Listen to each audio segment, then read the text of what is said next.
तो हेलो, मेरा नाम है अभिषेक और स्वागत करता हूं बच्चों आप सभी का हमारे इस प्यारे से खूबसूरत से प्लेटफॉर्म पे जिसका नाम है JR ट्यूटोरियल्स। तो यार कैसे हो आप सभी लोग? आई होप आप लोग एकदम बढ़िया होंगे। ठीक है, अब आप लोग सोच रहे होंगे कि अभिषेक सर कहाँ से आ गए और आप में से कई सारे लोग मुझे जानते भी नहीं होंगे। तो मैं पहले अपना इंट्रोडक्शन दे दूं बच्चों। मेरा नाम अभिषेक सिंह है और मैं 10th स्टैंडर्ड 11th स्टैंडर्ड और 12th स्टैंडर्ड को केमिस्ट्री और बायोलॉजी पढ़ाता हूँ। सही है, आप लोग को मोस्टली जो साइंस के चैप्टर्स है वो राहुल सर पढ़ा रहे थे, पर मैं बायोलॉजी एक्चुअल में बड़े स्टैंडर्ड को पढ़ाता हूँ। तो राहुल सर ने मुझे बोला कि यार हमारे जो छोटे बच्चे उन्होंने क्या गुनाह किया है, सही है, उन्हें भी तो मौका मिलना चाहिए अभिषेक सर से पढ़ने का। तो मैं बोला क्यों नहीं सर। तो ये जो एक लेसन है बच्चों जो कि बायोलॉजी से रिलेटेड है, जिसमें हम लोग सेल के बारे में समझेंगे, सेल क्या होता है, उसके अंदर कौन कौन सी चीज़ें प्रेजेंट है। तो बच्चों इस लेक्चर में, ये लेक्चर नंबर 1 है, यहाँ पे लिखा हुआ है, देख रहे हो आप लोग। ठीक है, तो यहाँ पर हम लोग मेनली सेल की बात करेंगे। सेल क्या होता है, कैसे डिस्कवर हुआ, कितने प्रकार के होते हैं, that we are going to discuss about in this chapter, in this lesson.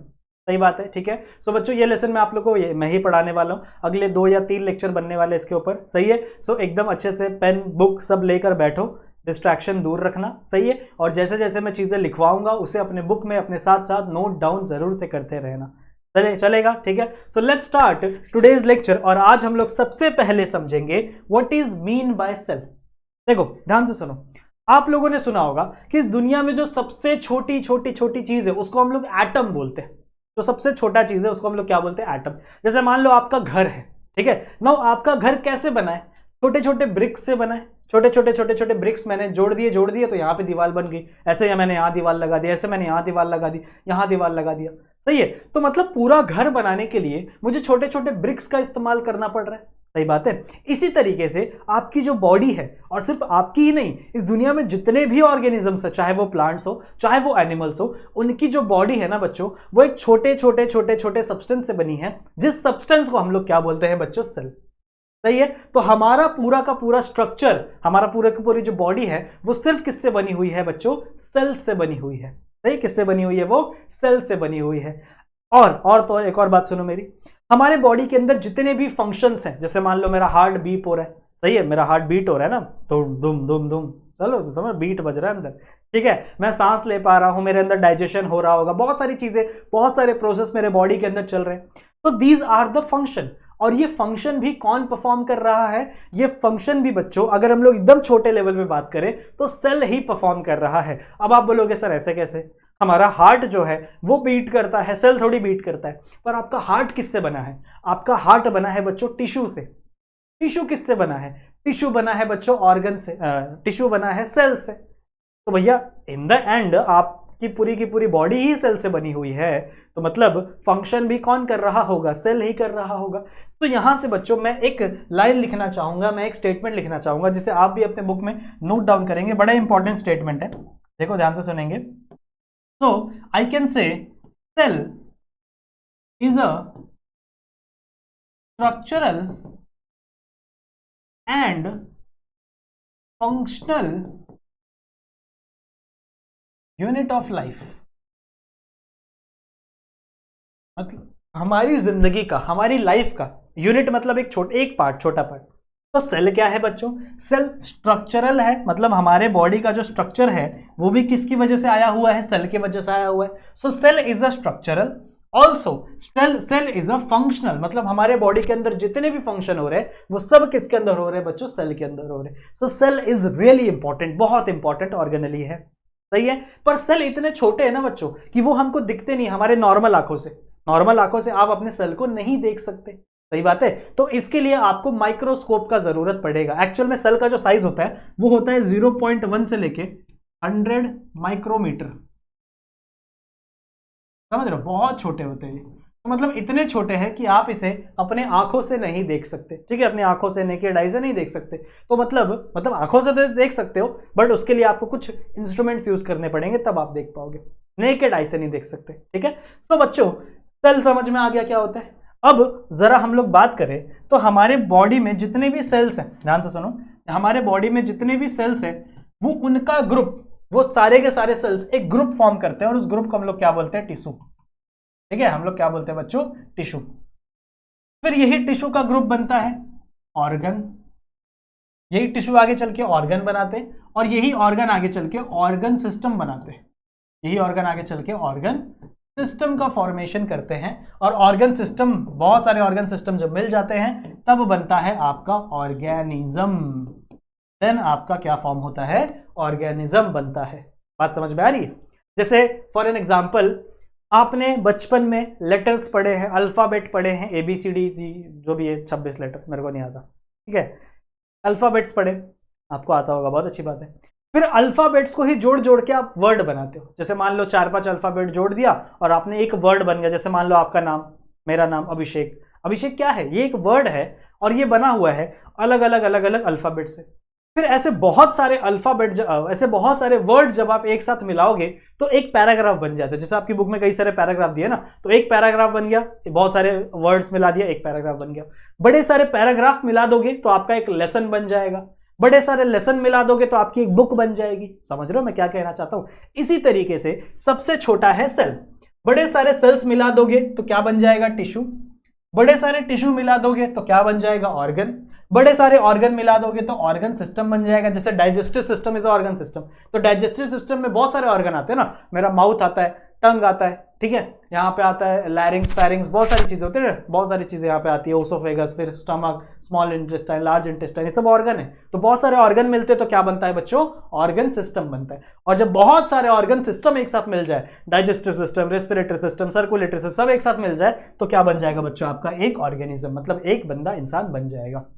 बात समझ में आ गई? तो ये फ्लो समझ में आ गया क्या होता है, और सेल समझ में आ गया क्या होता है, सेल क्या होता है बच्चों।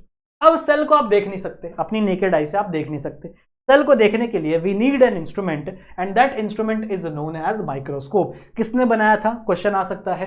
तो 1673 में देयर वाज अ साइंटिस्ट जिसने बहुत सारे अलग अलग लेंस को जोड़कर एक माइक्रोस्कोप रेडी किया था। माइक्रोस्कोप दिखने जैसा एक चीज। उनके नाम क्या था, उनका नाम था बच्चों एंटोन वैन लीवेनवॉक, वो ऐसा उनका नाम था, ठीक है, कोई बात नहीं, प्रोनाउंसिएशन इंपॉर्टेंट नहीं है, स्पेलिंग इंपॉर्टेंट है, स्पेलिंग आनी चाहिए आप लोग, ठीक है।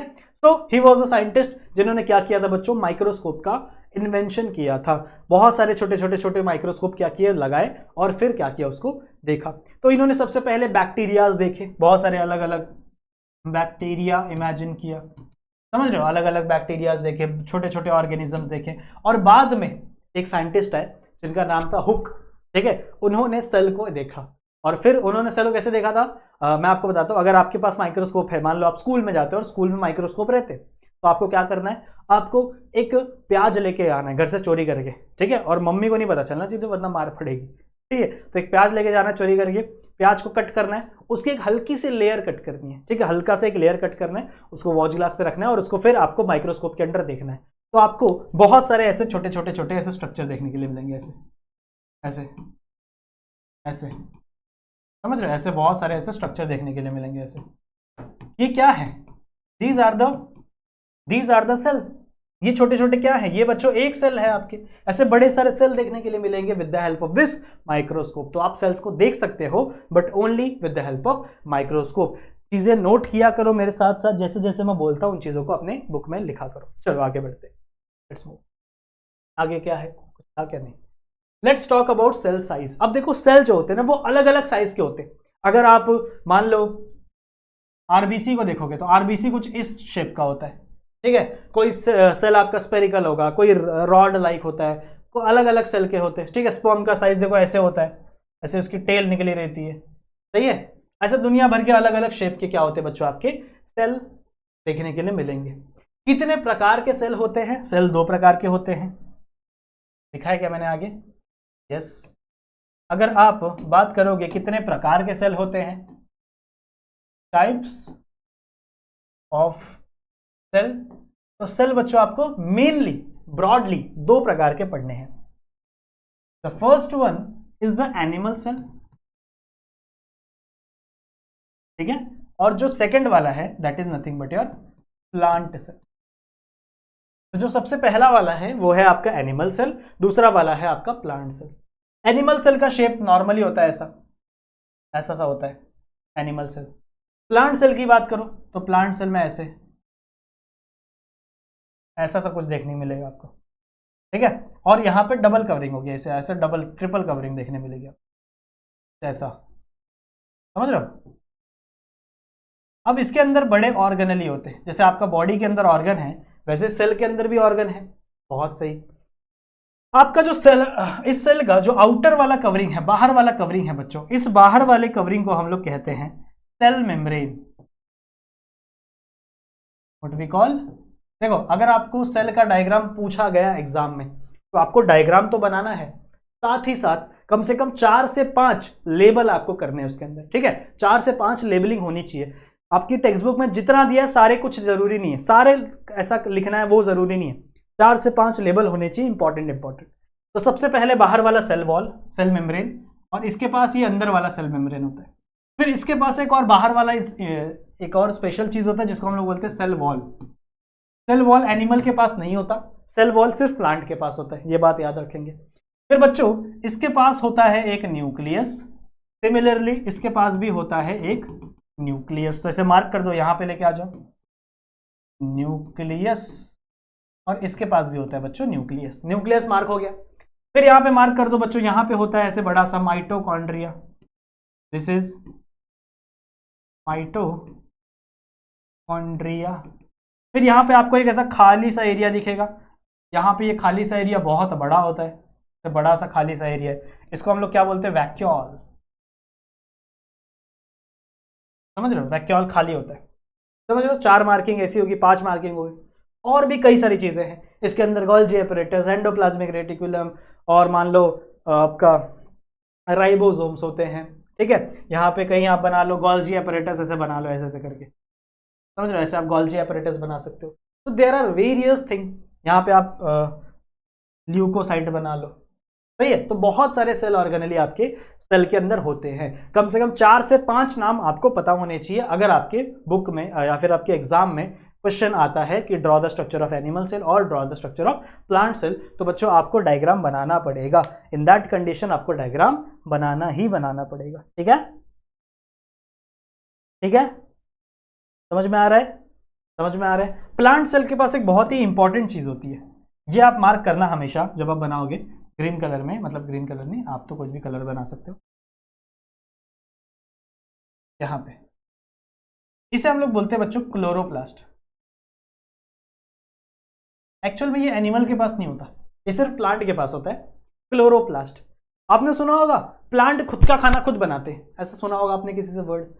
प्लांट्स आर ऑटोट्रॉप्स, खुद का खाना वो खुद प्रोड्यूस करते हैं। सनलाइट होती है ना, धूप, धूप ऐसे मतलब जैसे जादू नहीं था, ऐसा धूप करता था और को भूख लगती थी तो खाना खा लेता था, इसी तरीके से प्लांट्स है। प्लांट्स खुद का खाना खुद बनाते हैं with the help of sunlight. तो ये बनाने में कौन मदद करता है बच्चों, ये बनाने में मदद करता है क्लोरोप्लास्ट। ये बनाने में कौन हेल्प करता है, क्लोरोप्लास्ट हेल्प करता है। एंड ये सिर्फ किसके पास होता है, प्लांट सेल्स के पास होता है, एनिमल सेल के पास नहीं होता। तो गलती से भी एनिमल सेल के अंदर क्लोरोप्लास्ट मार्क नहीं करेंगे, सिर्फ किसके पास होता है बच्चों, वो एनिमल सेल के पास। तो ये भी मार्क कर सकते हो, ये चीजें आप नोट कर सकते हो, स्क्रीनशॉट ले सकते हो, अपने बुक में रखेंगे, बनाएंगे, ड्रॉ करेंगे चीजें, ठीक है। क्योंकि एग्जाम में काफी बार पूछा जाता है draw the structure of animal cell, draw the structure of plant cell, तो आपको पता होना चाहिए कि स्ट्रक्चर कैसा दिखता है, ठीक है। तो आगे बढ़े, चले, हाँ बच्चों, लेट्स मूव, ओके चलो आगे बढ़ते हैं। नेक्स्ट है बच्चों हमारे सेल और सेल ऑर्गेनली। अब देखो सेल के बारे में हम लोग ने बात किया, सेल ऑर्गेनली के बारे में बात करते हैं। सेल ऑर्गेनली मतलब क्या, पार्ट्स ऑफ अ सेल, मतलब सेल के अंदर क्या क्या प्रेजेंट है, सेल के अंदर कौन कौन सी चीजें प्रेजेंट है। जब हम लोगों ने सिंपल माइक्रोस्कोप बनाया था, जो सबसे पहली बार माइक्रोस्कोप बना था, इन दैट टाइम पे हम लोग सिर्फ सेल को देख पाते थे, उसके अंदर कुछ नहीं देख पाते थे। पर अब हमारे पास क्या है पता है, अब हमारे पास इलेक्ट्रॉन माइक्रोस्कोप है, समझ रहे हो। 1.9 बिलियन टाइम्स वो क्या कर सकता है, जूम इन कर सकता है, जूम कर सकता है। जैसे अभी आज देखते रहोगे आप, फोन वोन आते हैं ना, बड़े सारे फोन हैं, 100x जूम, 120x जूम कर सकते हैं।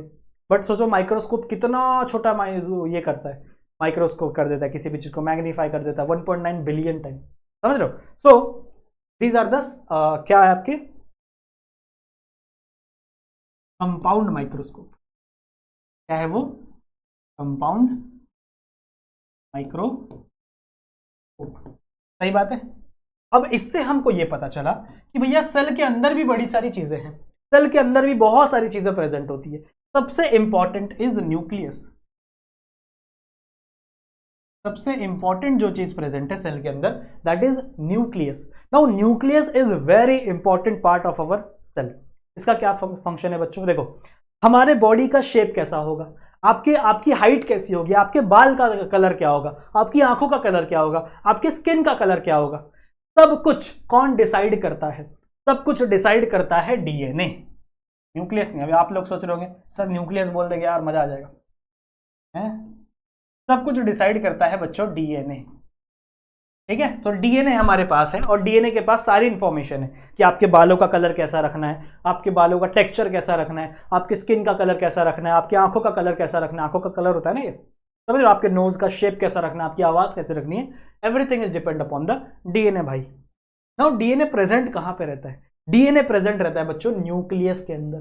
डीएनए कहां प्रेजेंट है? न्यूक्लियस के अंदर। सो nucleus is very important part, एक बहुत ही इंपॉर्टेंट जगह है, अपार्टमेंट है किसका? डीएनए का, जहां पे डीएनए रहता है। समझ में आई बात? सो न्यूक्लियस इज वेरी इंपॉर्टेंट। फिर दूसरा चीज हम लोग पढ़ सकते हैं बच्चों, सेल वॉल। इसी के साथ आप पढ़ लो सेल मेम्ब्रेन भी। दो अलग अलग मेम्ब्रेन है सेल वॉल, सेल मेम्ब्रेन को हम लोग प्लाज्मा मेम्ब्रेन भी बोलते हैं, इसी को हम लोग प्लाज्मा मेम्ब्रेन भी बोल सकते हैं। नाउ इनका फंक्शन क्या है बच्चों? इनका बेसिक सा फंक्शन है to protect the cell organelle. जो सेल ऑर्गेनेली, मान लो ये आपका एक सेल है, ठीक है, तो सेल, इसके अंदर बहुत सारे सेल ऑर्गेनेली है, बहुत सारी चीजें बताऊंगा मैं आप लोग को अभी। तो इसके अंदर बहुत सारे सेल ऑर्गेनेली है, तो भैया इनको प्रोटेक्ट करना पड़ेगा ना। ऐसे तो आप अगर ये ऐसे ही पड़े रहेंगे तो बाहर से कोई भी वायरस आएगा, बैक्टीरिया आएगा और इनको मार के चला जाएगा। इनको प्रोटेक्ट करना पड़ेगा। तो इनको प्रोटेक्ट करने के लिए बच्चों हम लोगों ने इसे बाउंड्री बना दी है, ठीक है। जैसे हमारी इंडिया और पाकिस्तान के बीच में एक बाउंड्री है ना, जैसे इंडिया पाकिस्तान वाला इंडिया में से दौड़ते दौड़ते नहीं घुस सकते, वैसे ही सिंपल सी चीज है बच्चों, बाहर का कोई भी अंदर पेनिट्रेट नहीं कर सकता, because there is a boundary. That boundary is nothing but cell wall और you can say cell membrane. तो सेल वॉल या सेल मेम्ब्रेन की क्या है? एक बाउंड्री बनी हुई है बाहर, और ये बाउंड्री क्या करता है? अंदर के सेल ऑर्गेनेली को प्रोटेक्ट करता है, ताकि बाहर की कोई चीजें अंदर और अंदर की कोई चीजें बाहर जल्दी से ना जा पाए। बात समझ में आ गई? ठीक है। उसके बाद बच्चों और भी बहुत सारे हैं, जैसे माइटोकॉन्ड्रिया। माइटोकॉन्ड्रिया, एक सेकेंड, माइटोकॉन्ड्रिया, इसका काम क्या है बच्चों? इसका काम होता है एनर्जी बनाना, एनर्जी का प्रोडक्शन करना। देखो हमारे बॉडी में जितने भी काम हो रहे हैं वो बिना एनर्जी के नहीं हो सकते। इवन आप चल भी नहीं सकते बिना एनर्जी के। अगर आपके पास एनर्जी नहीं होगी तो आप चल नहीं पाओगे, आप स्कूल नहीं जा पाओगे, ट्यूशन नहीं जा पाओगे, खेलने नहीं जा पाओगे। So for everything, every task you do, you needs a energy, you need a energy. और ये एनर्जी बनती कहां पे है? ये एनर्जी बनती है माइटोकॉन्ड्रिया में, in the form of chemical energy. ठीक है, केमिकल एनर्जी के फॉर्म में क्या बनता है बच्चों? आपका एनर्जी बनता है। So energy in the form of chemical. फिर क्या होता है बच्चों? और भी बहुत सारे ऑर्गेनेली है। कौन कौन से? जैसे फॉर एन एग्जांपल, अभी मैंने आपको बताया था क्लोरोप्लास्ट के बारे में, ये सिर्फ प्लांट में होता है। और हाँ, ये सेल वॉल भी सिर्फ प्लांट में होता है। क्लोरोप्लास्ट के बारे में बातें करते हैं। क्लोरोप्लास्ट एक ऐसा सेल ऑर्गेनेली है जो खुद से खाना बनाने में हेल्प करता है, मतलब खुद से क्या बोल सकते हैं, ग्लूकोज फॉर्मेशन में हेल्प करता है। अब देखो हमारा खाना क्या है? ग्लूकोज है। आप क्या खाते हो? राइस खाते हो। राइस के अंदर कार्बोहाइड्रेट है, कार्बोहाइड्रेट टूट के ग्लूकोज बनता है। आप रोटी खाते हो, रोटी के अंदर कार्बोहाइड्रेट टूट के ग्लूकोज बनता है। आप दाल खाते हो, दाल के अंदर प्रोटीन है, एक्चुअल में प्रोटीन वापस कन्वर्ट होता है अमाइनो एसिड में, अमाइनो एसिड वापस प्रोटीन बनाता है अमाइनो एसिड में, और अमाइनो एसिड से क्या बनता है? आपका ग्लूकोज बनता है। तो एवरीथिंग दैट यू ईट, जो भी चीज आप खाते हो, वो एक्चुअल में किस में कन्वर्ट होने वाली है? लास्ट में हमारे बॉडी में ग्लूकोज में कन्वर्ट होने वाली है। और ग्लूकोज को ही यूज करते हैं हम लोग एनर्जी बनाने के लिए। और वो ग्लूकोज बनाता, खुद बनाने की पावर है किसके पास? क्लोरोप्लास्ट के पास। So chloroplast has a power, has a tendency to itself create a new glucose molecule in the cell. बात समझ में आ रही है? तो ग्लूकोज मॉलिक्यूल खुद से बनाने की कैपेबिलिटी है आपके क्लोरोप्लास्ट के पास। और भी है बच्चों, जैसे मान लो एंडोप्लाज्मिक रेटिकुलम, प्लाज्मिक रेटिकुलम, इसका काम क्या है? प्रोटीन्स का फॉर्मेशन, बड़े सारे प्रोटीन से बनाता है। दो प्रकार के एंडोप्लाज्मिक रेटिकुलम है, rough endoplasmic reticulum, smooth endoplasmic reticulum. फिर एक और है गोल्जी एपरेटस, गोल्जी बॉडीज बोलते हैं, गोल्जी एपरेटस बोलते हैं, गोल्जी कॉम्प्लेक्स बोलते हैं। ठीक है, इसका काम क्या है? पैकिंग का काम है। कंपनीज होती है ना, कंपनी में कोई माल बना उसके बाद वो उसका पैकिंग करते हैं, उसी तरीके से गोल्जी कॉम्प्लेक्स का काम है पैकिंग का। जैसे आपका एंडोप्लाज्मिक रेटिकुलम प्रोटीन बना देगा ना, तो उस प्रोटीन को पैक करने का काम किसका है बच्चों? गोल्जी। बात समझ में आ रही है? बात समझ में आ रही है, ठीक है। सो आई होप आपको इतनी चीजें समझ में आ गई। और भी बहुत सारे सेल ऑर्गेनेली है, लाइजोसोम्स हैं, there are various types of cell organelle. सही है, क्लियर है? तो ये समझ में आ गया, नोट डाउन कर लीजिए।